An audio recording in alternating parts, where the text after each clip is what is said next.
Ngayon pa lang, pinag-aaralan ko na yung paglagay sa ganitong setup na walang aerator, kasi doon wala akong ginagamit na power ng kuryente ron.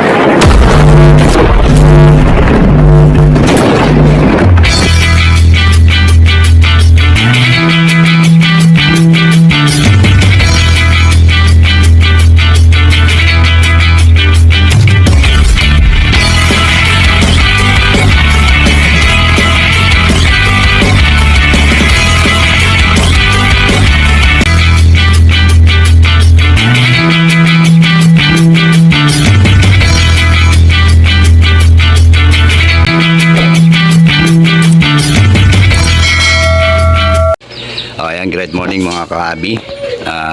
Nandito ulit tayo sa ating sinetapan ng crayfish, yung pinaglagyan na walang aerator. Ayan, kung makikita nyo, puno to ng halaman. Meron tayo ditong duckweeds, tapos merong water lettuce, at saka hornwort. Ayan, pumunta na rin yung pusa natin. Hindi ko alam kung ano ginagawa niya rito. Siguro, ayan, iinom. Mahilig to uminom eh. Tanggalin muna natin itong hides na to. Ayan mga ka-hobby, oh. Pero tignan natin, baka may laman eh.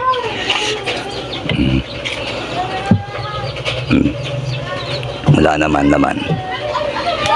Mukhang okay naman sila rito mga ka-hobby, yung ating mga crayfish. Ayan, ganyan lang kababaw.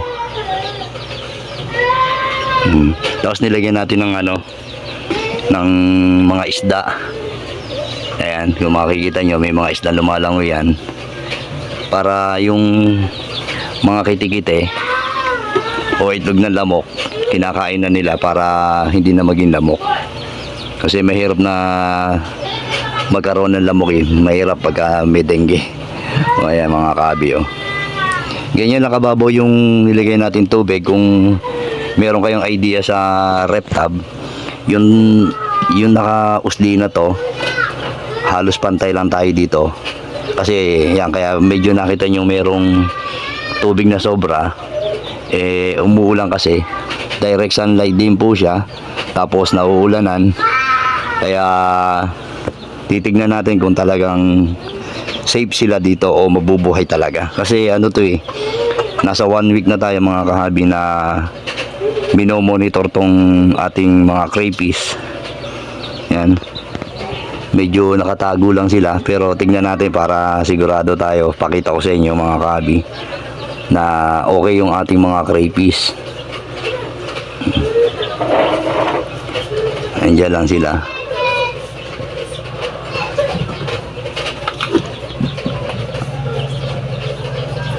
Yung mga plants natin, lalo na tong hornwort na to, hindi pwedeng nagagalaw yan. Kasi pag nagagalaw lagi, hindi sila lumalago. Kung sa bumabagal sila sa paglaki.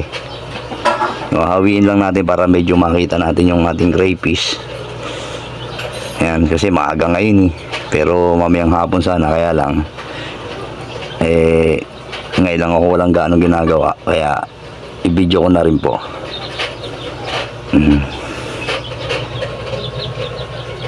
Hanapin lang natin yung ating crayfish. Ayan o, kung makikita nyo mga ka-hobby, ayun siya, yung isa.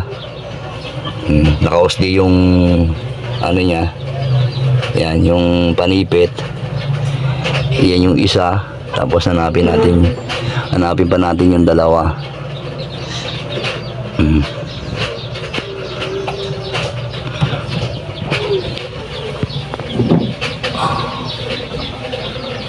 Medyo nahihirapan tayo kasi maaga nga. Pero ito yung isa pa, oh. Kita rin yung sipit mga ka-hobby. Tapos yung isa dito, alam ko dito siya nagbabahay.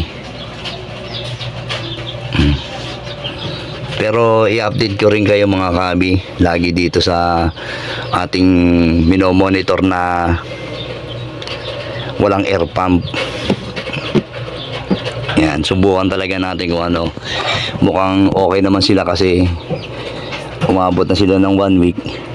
Kaya lang hindi ko na i-video kagabi kasi umuulan. Bukod sa mababasa tayo, ayan, okay naman sila. Ayan lang mga kahabi, oh. Tapos yung mga isda natin medyo nababawasan, siguro kinakain din nila yung ating mga isdang nilagay. Ayan.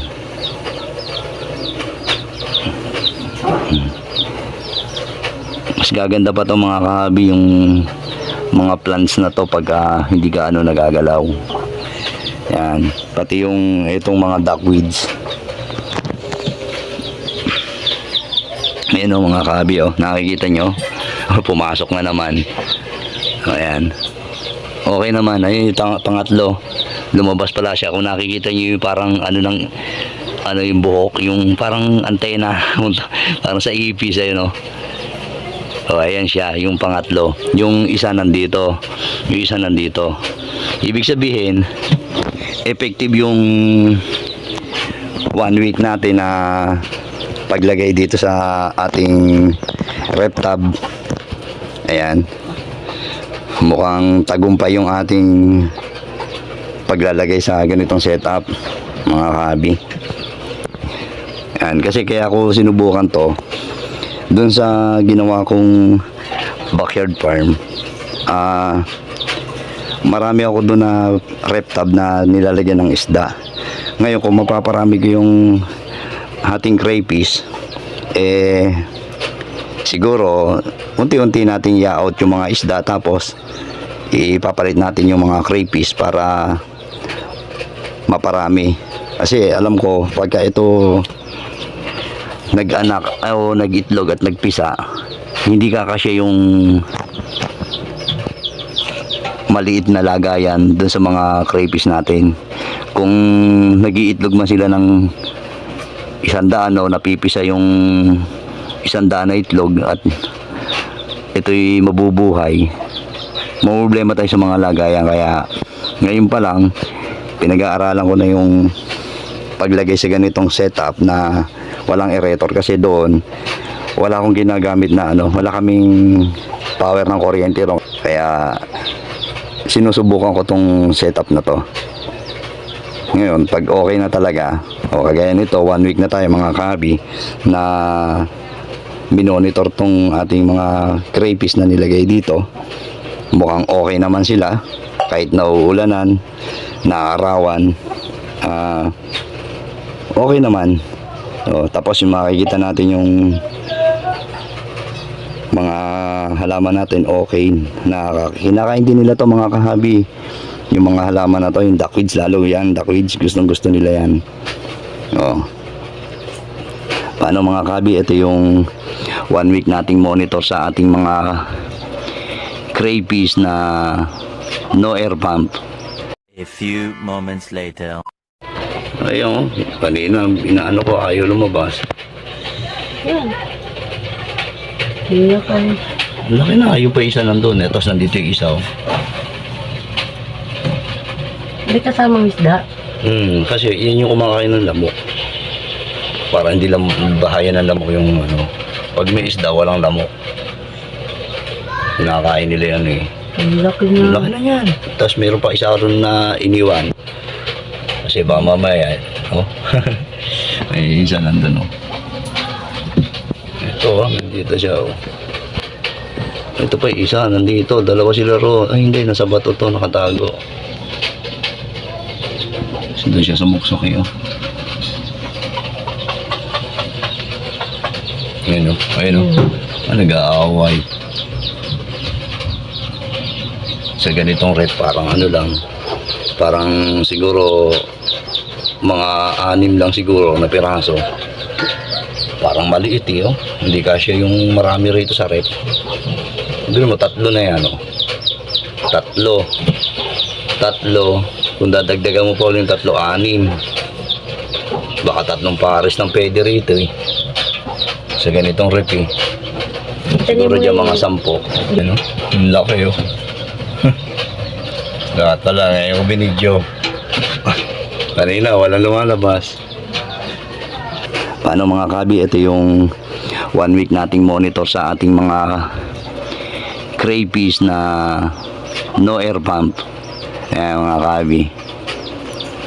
Paano mga kabi, hanggang dito na lang po muna ang ating update sa inyo sa ating walang air pump na setup na sa ating mga crayfish.